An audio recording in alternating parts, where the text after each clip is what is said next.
Bonjour à tous, donc on va poursuivre un petit peu la série des tutos. Alors aujourd'hui, ce sera plutôt un tuto high-tech, puisqu'on va parler de l'IA. Donc l'IA, pourquoi? Parce que en santé, en tout cas, on va être amené à l'utiliser dans plein de contextes différents. Et je pense que comme tout nouvel outil technologique, c'est important de bien encadrer son utilisation pour éviter justement un maximum de dérives. Et on va voir qu'avec l'IA, malheureusement, il peut y avoir beaucoup de dérives. Alors nous, en ostéopathie, en kinésithérapie, on va être peut-être un peu moins sujet à ça. En tout cas, on sera moins impacté parce qu'on a des jobs qui vont malgré tout être quand même assez centrés sur de l'humain.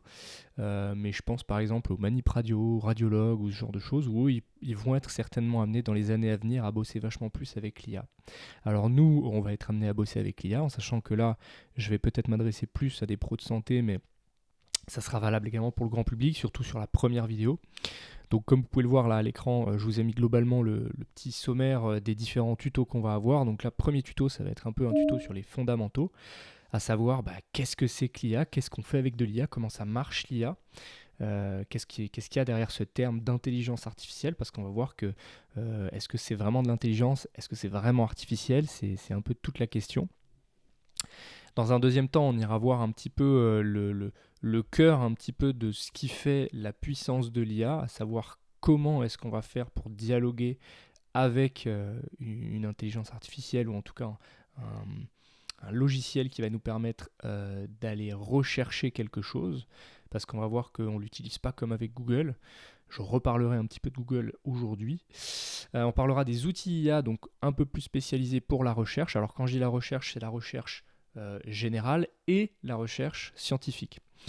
Parce qu'il y a maintenant des outils IA qui sont relativement fiables et qui nous permettent justement de les utiliser pour le dernier tuto qui va être la stratégie de veille professionnelle et scientifique, à savoir comment on fait en tant qu'individu, en tant que professionnel pour se tenir à jour et garder justement la tête dans les nouveautés et dans ce qui se fait, et surtout pouvoir comprendre un petit peu toute cette littérature-là. Parce que des fois, on n'a pas le temps de lire des livres, des fois, on aimerait lire des articles scientifiques, mais par exemple, le fait que ça soit en anglais ou le fait que ça soit très technique, c'est un peu un obstacle. Donc l'objectif de ces tutos, c'est de vous montrer un petit peu les outils qui existent aujourd'hui pour justement faciliter un petit peu cette navigation et cette compréhension autour d'une technologie qui fait débat. Je pense que c'est important de prendre le train parce que comme dans toutes les technologies, elles vont rentrer dans la société, et dès que ça rentre dans la société, une fois qu'on ne l'utilise pas, il y a aussi une forme un petit peu d'isolement et de non-compréhension qui peut s'installer. Donc socialement, c'est aussi quelque chose d'intéressant. Voilà, je vais pas en dire plus pour l'introduction parce que ça fait déjà une bonne introduction de 3 minutes. Donc je vais passer directement à ce que je voulais vous montrer aujourd'hui. En fait, le but de ce premier tuto, c'est un peu de poser le cadre et de définir un petit peu les choses. Donc vraiment sur les fondamentaux. Donc l'IA, qu'est-ce que c'est? Il y a plein de fautes. C'est super. Hop. Donc normalement, voilà. Donc l'IA globalement, faut imaginer que c'est quelque chose, c'est un système en fait, c'est un domaine dans lequel on développe des systèmes qui permettent d'accomplir des tâches qui sont normalement prévues ou qui ont normalement besoin d'humains. Donc je vous ai mis quelques exemples, ça peut être la perception visuelle, la prise de décision, la traduction. Par exemple dans la santé, ça peut être la lecture de radio, ça peut être l'aide au diagnostic, ça peut être encore une fois la rédaction de comptes rendus, etc., etc. Il y a vraiment plein d'applications possibles aujourd'hui de l'IA. Moi par exemple, je l'utilise beaucoup sur de la rédaction de comptes rendus ou sur de la préparation de cours, par exemple pour de la génération d'idées ou de la structuration d'idées. C'est quelque chose qui fait gagner énormément de temps typiquement. Et donc on peut engager plus facilement aussi avec les étudiants, c'est du temps qu'on passe en moins par exemple à préparer les cours, et par exemple avec les patients, ça permet de rédiger un mail très rapidement, un compte rendu très rapidement pour un collègue, ou par exemple rédiger une synthèse de notes de séance qu'on a prises sans forcément y passer un quart d'heure après la séance. Donc ça a quand même énormément d'avantages de ce côté-là. Si on fait un petit point sur l'historique, on va dire, un petit peu de l'IA, on va dire que l'IA, elle a commencé en fait en 1950. Donc 1950, Alan Turing qui met au point un test qui permet en tout cas de répondre à la question est-ce que c'est un humain ou est-ce que c'est une machine. C'est pas totalement ça, mais on va le simplifier de cette manière-là. Ensuite, on a eu donc la conférence de Dartmouth où en 56, on a défini pour la première fois le terme, en tout cas on a employé en tout cas pour la première fois le terme intelligence artificielle. Ensuite, de 60 à 80, on a développé ce qu'on appelait les systèmes experts. Donc ces systèmes experts, en fait, c'est des systèmes algorithmiques qui sont, par rapport à ce qu'on connaît aujourd'hui, finalement assez simples, mais qui étaient déjà vachement avancés pour l'époque, puisque c'est en partie eux qui ont permis de développer les jeux vidéo, c'est en partie eux qui ont permis de développer justement ce qui va devenir ensuite dans les années 90 Internet et Google. Et donc, à partir de 80, on passe de ce système expert qui est très algorithmique, finalement un peu logique, assez simple, à quelque chose qui va plus se rapprocher et qui va s'appeler pour le coup justement du machine learning. Je reviendrai donc un petit peu après sur ce que c'est que le machine learning et justement le deep learning. Pour faire très simple, le machine learning, c'est des algorithmes un petit peu plus poussés qui ont été en fait éduqué. On a mis l'algorithme face à une phase d'apprentissage libre ou encadrée et on lui a dit voilà, je veux que tu apprennes toutes ces données-là pour que tu puisses les reconnaître. Donc on va voir comment est-ce que ça se fait. Et derrière, on a eu une autre phase. Donc entre 80 et 2010, c'était le machine learning. Et à partir de 2010, donc quand on a vraiment commencé à avoir un gros développement des outils, des navigateurs, etc., on a eu donc le deep learning. Et le deep learning, c'est la base de toutes les IA qu'on utilise globalement aujourd'hui, comme ChatGPT, Claude, Perplexity ou NotebookLM ou tout un tas d'autres intelligences artificielles. Donc l'idée de cette frise, c'est juste de comprendre qu'on est passé de quelque chose de finalement relativement simple. Encore une fois, quand je dis simple, c'est pas simpliste, hein, c'était quand même quelque chose pour l'époque qui était hyper chiadé. En sachant en plus que c'était un truc qui prenait une pièce entière, c'était énorme, et on est allé d'un côté vers beaucoup plus de miniaturisation, et de l'autre côté vers vachement plus de complexité, avec des arbres neuronaux qui sont extrêmement complexes, et j'en reparlerai un petit peu après. Donc il y a une notion qui est importante à comprendre, c'est la notion d'IA forte et d'IA faible. Quand on parle d'IA, il y a un imaginaire autour de l'IA. Je pense qu'on a tous été bercés un petit peu par les films type Terminator, Star Wars, ce genre de trucs, dans lesquels en fait on voit des machines qui sont littéralement en fait intelligentes, qui sont capables d'autonomie, d'intelligence, de prise de décision autonome. Ça, c'est ce qu'on appellerait de l'IA forte. Bon, globalement, aujourd'hui, c'est de la science-fiction, ça n'existe pas. Est-ce que ça existera un jour? Peut-être, on ne sait pas. Pour l'instant, on est dans ce qu'on appelle de l'IA faible, c'est-à-dire que c'est de l'IA qui a quand même besoin d'humains, qui n'est pas capable de réflexion complètement autonome, même si elle est capable de mimer assez bien finalement une réflexion autonome et un raisonnement, on va dire, élaboré, mais on n'en est pas là. Aujourd'hui, on est dans ce qu'on appelle de l'IA faible. Donc concrètement, en santé, je vous en ai parlé un petit peu tout à l'heure, à quoi ça peut servir de l'intelligence artificielle? Ça peut servir en aide au diagnostic, donc par exemple, j'ai pris l'exemple de la radiologie, mais ça peut être aussi de l'aide au diagnostic en reconnaissance de tableaux cliniques.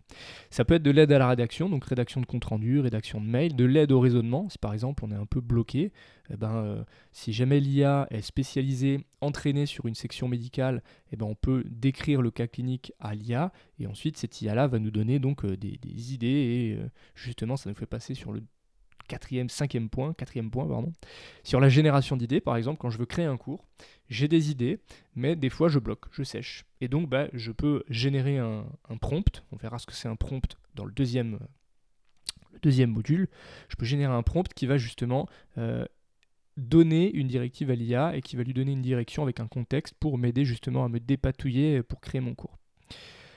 La traduction, ça c'est quelque chose qui va être pas très connu pour le coup, puisque on avait Google Traduction, on avait DeepL qui est quand même qui est de l'intelligence artificielle pour le coup, DeepL. Si jamais vous ne connaissez pas, c'est un super logiciel de traduction qui permet de traduire dans je ne sais plus combien de langues, il permet de traduire des documents également. Je vous invite à l'utiliser. Si jamais évidemment vous avez déjà fait avec ChatGPT, c'est quand même relativement fiable. Il faut quand même contrôler un peu parce que des fois il peut y avoir des petits soucis sur le contexte ou sur le choix des mots qui sont traduits, mais encore une fois c'est quand même vachement performant. Analyser un article, par exemple avec ChatGPT on peut créer ce qu'on appelle des GPTs, c'est des petits robots analystes ou en tout cas des assistants. On peut créer des petits assistants qui nous permettent d'accomplir des tâches plus ou moins complexes. Par exemple, on peut créer un robot qui permet d'analyser des articles à partir de grilles standardisées, ça c'est totalement faisable. Et donc dans la conception pédagogique, encore une fois, dans l'architecture d'un cours, dans les méthodes de transmission, ce genre de choses, tout ça, ça peut être intéressant.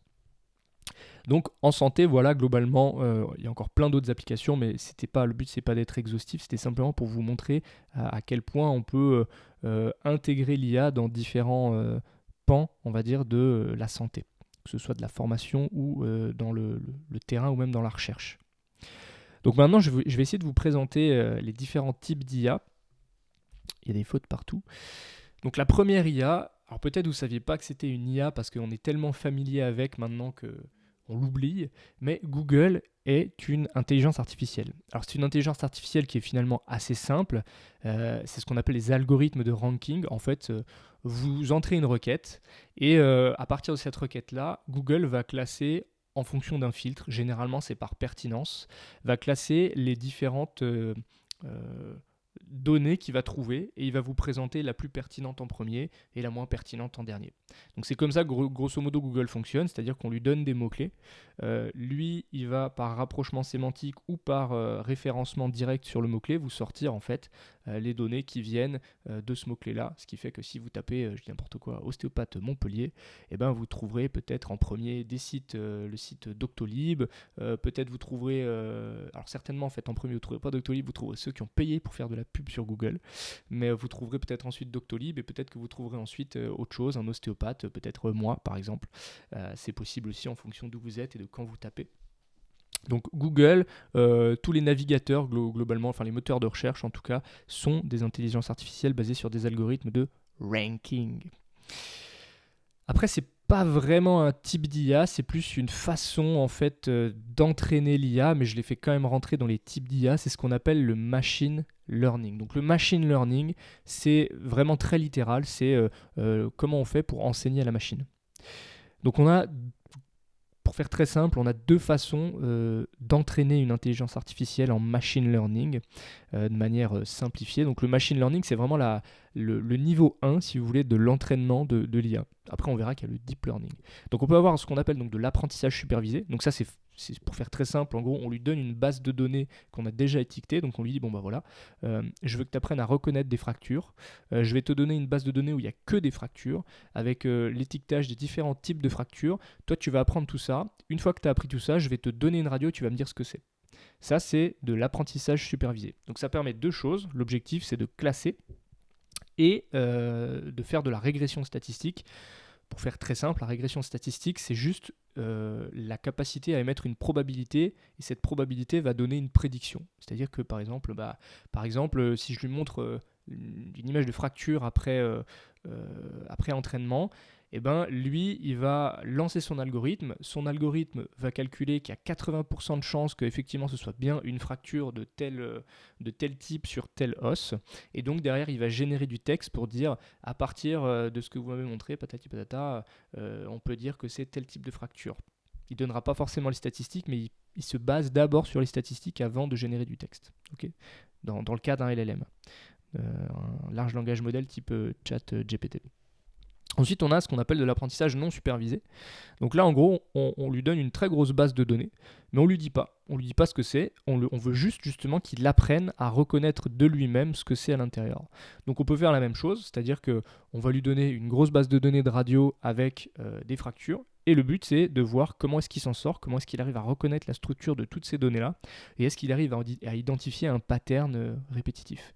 Et c'est comme ça que les machines sont entraînées. Alors, comme je dis, là, ça paraît très très simple. Hein. Évidemment, c'est très très complexe parce qu'il faut beaucoup de code, il faut des connaissances assez poussées justement dans tout ce qui est codage, etc. Donc moi, j'y connais vraiment rien. Je vous présente juste un petit peu ce que j'ai compris un petit peu de comment fonctionne l'IA, en sachant que c'est vraiment la version simplifiée ici. Alors après, si on passe au niveau d'après, le machine learning, donc vous voyez, c'était une structure qui était assez simple, entre guillemets, hein, c'est-à-dire qu'on avait le machine learning, c'est quoi ? C'est soit l'apprentissage supervisé, soit l'apprentissage non supervisé. Et maintenant, on va passer dans le deep learning, et là, il y a des flèches dans tous les sens, il y a plusieurs niveaux, etc. Donc, pour faire très simple, le machine learning, c'est une couche de traitement, même si c'est pas réellement ça, mais on va partir du principe que c'est une couche de traitement. Le deep learning, c'est une couche multiple de traitement. C'est-à-dire que chaque couche de traitement va avoir une vocation particulière de repérage de données. Imaginons ici, je lui fais rentrer une voiture pour l'entraîner. Je lui dis pas, je lui dis voilà, ça c'est une voiture. Et ben la première couche, par exemple, elle va devoir reconnaître la couleur. La deuxième couche, elle va reconnaître n'importe quoi, la forme. La troisième couche, elle va reconnaître la marque. Et la quatrième couche, elle va reconnaître l'environnement qui est autour, par exemple. Et donc toutes ces couches-là vont interagir les unes avec les autres pour arriver à la fin à me donner un résultat de sortie. Si par exemple je lui ai pris une photo, je lui ai dit voilà, quelle voiture c'est sur cette photo-là. Lui, il va passer tout ça dans son gros réseau neuronal. Donc, et ensuite, il va me donner le résultat de sortie. Et donc, ce réseau de neurones, il a pour vocation en fait de reproduire un petit peu ce qui se passe dans le cerveau humain, à savoir qu'on a des neurones qui sont connectés les uns avec les autres, et tous les neurones sont tous connectés entre eux. Simplement, il y a des regroupements de neurones qui vont être sur certains champs sémantiques, par exemple, et qui vont permettre de mobiliser certains concepts. Et ben, l'IA va essayer de reproduire un petit peu ce phénomène-là. Et donc ça, c'est le deep learning. Donc c'est vraiment ce qu'on connaît actuellement de l'IA. C'est comme ça que ça fonctionne en fait actuellement. Ensuite, vous allez avoir ce que vous connaissez globalement tous, qui est l'IA générative. Donc l'IA générative, donc ça c'est ChatGPT, donc pour du texte ou du code ou génération d'images, etc. Maintenant c'est devenu assez généraliste, ChatGPT. Là vous avez une autre IA que vous connaissez peut-être qui fait qui a fait en tout cas un peu de bruit il y a quelques temps, c'est Suno, c'est une IA qui permet de générer de la musique via intelligence artificielle. C'est assez rigolo à faire, je vous invite à tester. Donc ça, c'est ce que vous allez connaître le plus. Et donc si on va dans le côté un peu plus ChatGPT, en tout cas dans le côté un petit peu technique de ChatGPT et des logiciels comme ChatGPT, c'est ce qu'on appelle donc des LLM. J'en ai parlé un petit peu tout à l'heure rapidement. Donc c'est les Large Language Model. Donc c'est une IA en fait générative qui est construite sur des modèles donc de deep learning avec les réseaux neuronaux dont je vous ai parlé. Et l'architecture type de ces LLM, c'est ce qu'on appelle des architectures transformers. Donc c'est très, je ne vais pas vous expliquer ce que c'est un transformer parce que déjà j'y connais pas grand chose sur l'architecture d'un transformer. Le seul truc que je peux vous dire, c'est que son job au transformer, c'est d'essayer de comprendre, d'analyser le langage humain pour pouvoir fournir une réponse qui est le plus naturelle possible et contextualisée. Donc par exemple, si on prend juste ChatGPT, le GPT de ChatGPT, ça veut dire Generative Pre-trained, donc pré-entraîné, comme donc dans le machine learning avec un apprentissage supervisé, transformer. Donc lui, il a eu les deux, hein, il a eu supervisé et non supervisé. Dans les autres LLM que vous connaissez peut-être moins, ou en tout cas pas aussi connus que ChatGPT, il y a Claude et Gemini de Google. Ça, c'est Google qui fait. Alors Claude, moi je suis très Claude parce que c'est très optimisé justement pour la rédaction et pour le langage naturel. Contrairement à ChatGPT qui paraît en tout cas un petit peu plus mécanique mais qui est un peu plus généraliste et qui permet un petit peu plus de choses. Par exemple Claude pour le code et le langage naturel c'est tip top. Comment ça fonctionne un LLM ? Donc on avait une période avant et après Transformers. Donc l'architecture Transformer, hein, c'est pas comme dans le film, c'est pas des voitures qui se transforment. Donc avant les Transformers, on avait ce qu'on appelle une analyse séquentielle. C'est-à-dire qu'on avait une analyse mot à mot. Le logiciel essayait, en fait, l'IA essayait de comprendre mot à mot ce que ça voulait dire. Le problème, c'est qu'en faisant une analyse séquentielle, dès qu'il terminait un paragraphe, des fois, il avait du mal à se souvenir exactement du début de la phrase et à créer du sens sur le début de la phrase. Ce qui fait qu'il y avait beaucoup d'hallucinations. Et il y avait beaucoup de hors-sujet dans les réponses en fait, de la machine. Et donc, après les Transformers, une fois qu'on avait les Transformers en place, le Transformer est capable en fait d'analyser le contexte et la relation entre les mots. Ce qui fait que, par exemple, quand on dit l'ostéopathe a trouvé une restriction, il va la soigner avec une technique isométrique, et ben en fait, le il avant les Transformers, quand on disait il va la soigner, il avait du mal à voir que c'était en fait l'ostéopathe à qui on faisait référence.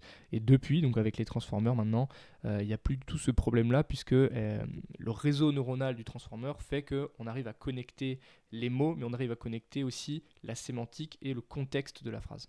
Donc c'est ce qui permet en fait à un LLM d'être aussi bluffant quand on lui soumet une requête et qu'on lui demande quelque chose de spécifique qui va nous fournir justement tout un contexte autour. On va voir que dans notamment dans le prompt engineering, c'est très important de générer du contexte, parce que c'est le contexte en fait qui va faire la qualité en fait de la réponse sur une IA. Donc je vous en ai parlé un petit peu, donc on a comment est-ce qu'on a fait pour arriver à ChatGPT. C'est un petit peu comme ça que ça s'est fait, c'est-à-dire qu'on a pré-entraîné l'IA. On lui a donné donc une base de données textuelle, alors textuelle ou image en fonction, mais on va partir sur le texte parce que globalement c'est de ça qu'on va parler essentiellement. Donc on lui fait apprendre. Et le but de cet apprentissage-là, c'est que l'apprentissage soit suffisamment automatisé pour que dès qu'on commence en fait à faire une phrase, l'IA soit capable de prédire le mot suivant. Encore une fois, la prédiction, elle ne sort pas du chapeau, c'est une prédiction à partir de probabilité. C'est-à-dire que l'IA a été tellement entraînée sur différentes formes de langage, différentes cultures, différentes tournures de phrases, différentes choses, qu'en fait, elle est capable, à partir de ce qu'on va écrire, de prédire le mot suivant. Et c'est pour ça qu'en fait, elle écrit du mot à mot et elle écrit en fonction des probabilités de ce qu'elle va pouvoir dire. Donc en fait, ça paraît très intelligent comme ça, mais il y a vraiment des probabilités qui sont derrière, donc c'est très mathématique finalement comme modèle. Une fois qu'on a fait cette phase d'apprentissage-là, quand elle est capable de prédire le mot suivant avec à peu près une bonne fiabilité, on passe sur une phase de réglage fin. Fine-tuning en anglais. Donc le but là, c'est de lui donner une base de données un petit peu plus restreinte et de meilleure qualité que ce qu'on lui a donné au tout début pour voir en fait comment est-ce qu'elle est capable de la gérer et est-ce qu'elle arrive à toujours prédire le mot suivant de manière aussi précise avec éventuellement un jargon spécifique. Et une fois qu'on a fait ça, on passe à la phase d'instruction tuning où là en fait c'est carrément des instructions humaines qui vont être données de manière à raffiner encore une fois le modèle et faire en sorte que le modèle soit fin prêt pour l'utilisation et surtout qu'il corresponde aux attentes des utilisateurs. Par exemple, un chat GPT qui doit être assez généraliste ne va pas s'utiliser de la même manière que Site.ai qui est prévu pour la recherche. Donc il faut que ça corresponde vraiment à ce que l'utilisateur va attendre et donc c'est pour ça que la partie instruction tuning est importante. Alors après, il y a un truc pareil que moi j'ai découvert il n'y a pas très longtemps, parce que pareil, moi je voyais des mots sur les IA et je me dis, bon, en fait, ils comptent les mots, mais en fait, ils ne fonctionnent pas du tout avec des mots. Les LLM, donc ChatGPT et compagnie, fonctionnent en calculant le nombre de tokens. Alors un token, on ne parle pas de crypto, on parle de données textuelles, c'est des unités de texte en fait. Par exemple, un token, ça va être IA. Dans la phrase l'IA en ostéopathie, c'est des exemples encore une fois, c'est pas forcément comme ça qu'ils sont calculés, mais un token, ça peut être par exemple l'IA, donc IA, c'est deux mots, ou alors ostéo, qui va couper le mot ostéopathie.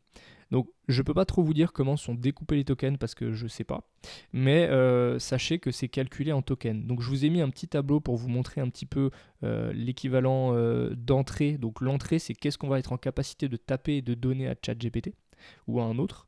Et la sortie, c'est qu'est-ce que lui, généralement, il va taper en quantité. Donc, pour vous donner un exemple, ChatGPT 4.0, c'est 124 000 tokens d'entrée et 4 000 tokens de sortie, soit 128 000 au total. Et donc, on a 96 000 mots en équivalent, à peu près. Pour Claude 3.5, on a 200 000 tokens et 4096 de sortie, pareil en règle générale, ça fait 150 000 mots environ.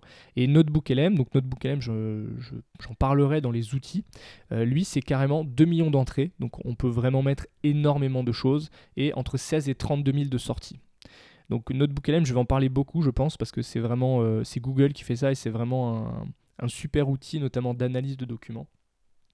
Donc ce qui fait juste 1 500 000 mots, donc environ 3000 pages de PDF. Donc c'est énorme, c'est vraiment énorme. Et je vous le dis maintenant, l'avantage de NotebookLM, c'est qu'en fait, il se base quasi exclusivement sur les données que vous lui fournissez. Il ne va pas chercher les données sur Internet. Donc en fait, ça limite quand même grandement le nombre d'hallucinations. On va voir que les hallucinations, justement, ça fait partie d'un problème, d'un problème en tout cas, il faut en être conscient. C'est quelque chose que va faire l'IA. L'IA, donc en gros, on va lui donner une requête et elle, son job, c'est de tout faire pour répondre à notre requête. Donc on va voir qu'il y a des façons de prompter une requête qui vont permettre de limiter le nombre d'hallucinations. Mais pour faire simple, donc, une hallucination, c'est une réponse qui est hors contexte, inexacte, absurde, mais qui va être présentée avec énormément de confiance. Il y a j'ai lu hier soir, je ne saurais plus vous dire quelle boîte c'est, mais c'est une boîte de conseils et d'audit qui a publié un rapport de 400 pages environ, qui a fait payer ça 250 000 balles.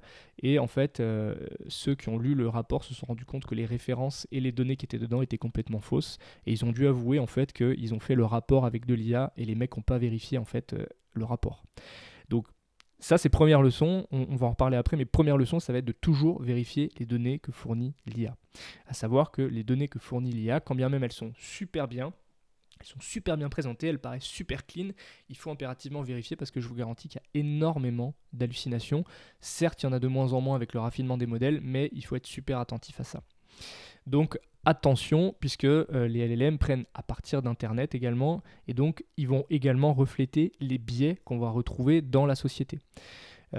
Si par exemple on n'étudie qu'une seule population avec une IA, eh ben, on va avoir un problème culturel, on va avoir un problème de langage, ce qui fait qu'on ne va pas être très représentatif sur éventuellement les travaux qu'on va vouloir produire. Il y a également un autre souci à garder en tête, c'est que toutes les IA, alors maintenant quasiment toutes, mais ça peut arriver qu'il y ait ce qu'on appelle un knowledge cutoff, à savoir que les données d'entraînement s'arrêtent à une certaine date, par exemple 2023. Est-ce que les données, par exemple, s'arrêtent en 2023 ? Si les données s'arrêtent en 2023, on va être limité si, par exemple, on veut rechercher des documents qui sont plus récents. Alors, il y a des solutions quand même maintenant.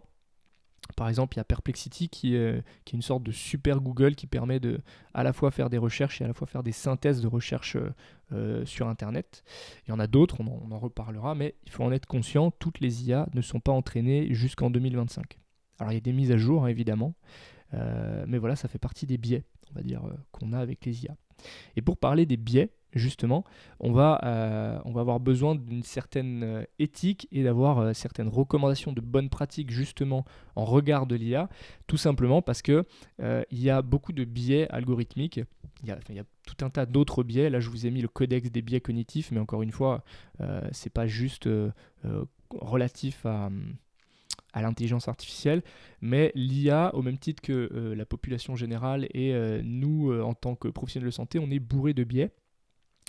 Donc la meilleure façon de se prémunir des biais, c'est d'en être conscient et de les passer en revue de temps en temps, au même titre que quand on fait une revue de littérature et qu'on passe certaines preuves au peigne fin, avec une grille standardisée par exemple, et ben on évalue les biais, et ben l'idée c'est d'évaluer aussi un peu les biais quand on fait des recherches comme ça.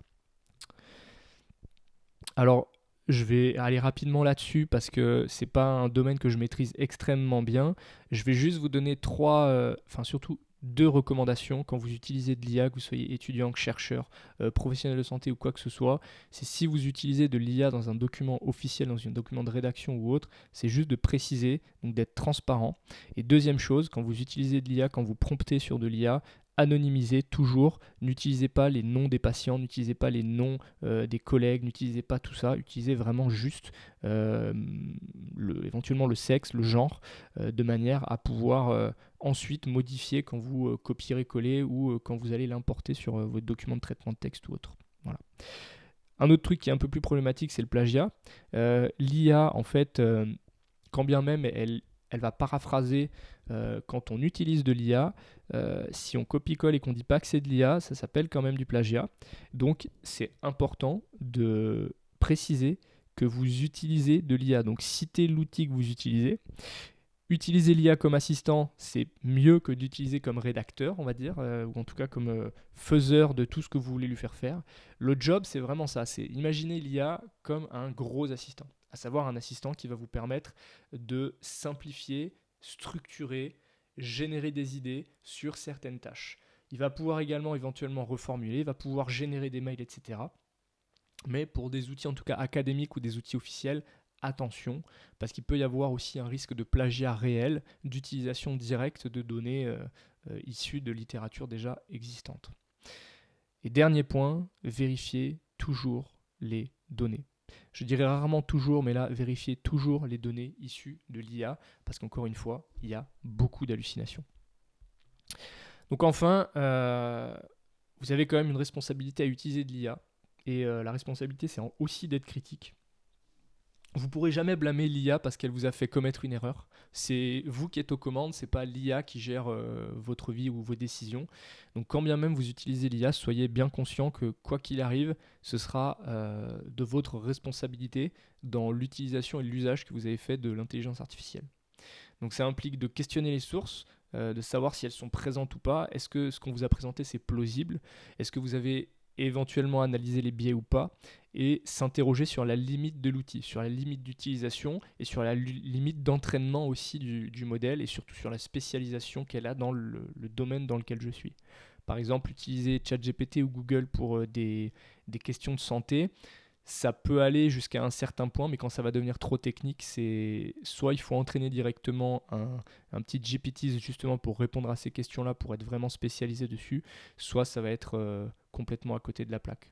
Il y a déjà tellement de vidéos qui sont sorties là-dessus sur la santé où on a essayé de voir si ChatGPT pouvait être un médecin, mais en fait ChatGPT il n'a jamais été entraîné pour devenir médecin ou pour répondre à des questions diagnostiques. C'est pas pour ça qu'il a été fait. Donc c'est normal si on se retrouve avec des erreurs de diagnostic ou avec des choses complètement aberrantes. Donc utilisez les outils pour ce pourquoi ils ont été conçus. N'essayez pas de leur inventer un usage. On n'utilise pas un marteau pour planter une vis. On utilise un marteau pour planter un clou. Donc voilà, c'était la dernière phrase philosophique de ce premier module qui fut plus long que ce que j'aurais pensé. Donc deuxième module, on va parler du prompt engineering. Donc on va voir qu'il y a vraiment énormément de façons de prompter. Il y a plein de façons inefficaces de le faire, comme il y a autant de façons super efficaces de le faire. Et ça, on va en parler dans le prochain tuto.